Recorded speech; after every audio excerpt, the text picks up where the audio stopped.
In the given question, they have given us a memory hierarchy with cache memory, direct mapped cache, virtual memory with paging and TLB, and after that secondary storage and main memory.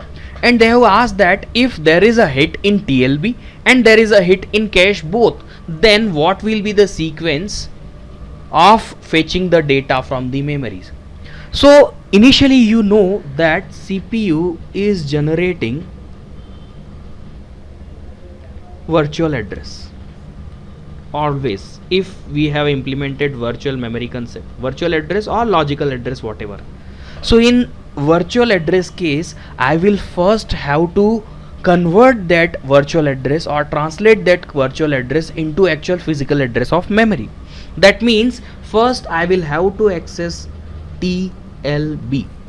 Now there is a hit in TLB, that means I will not have to go to main memory to access the page table.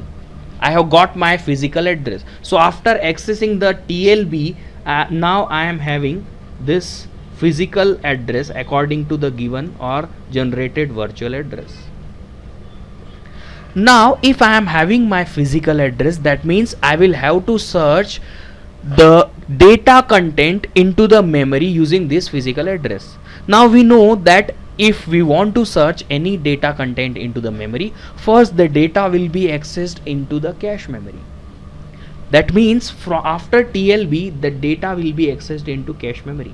If there is a hit in cache memory, that data will be forwarded to CPU. And the case they have given is it's both TLB hit and cache hit. That means the option D is correct according to the situation.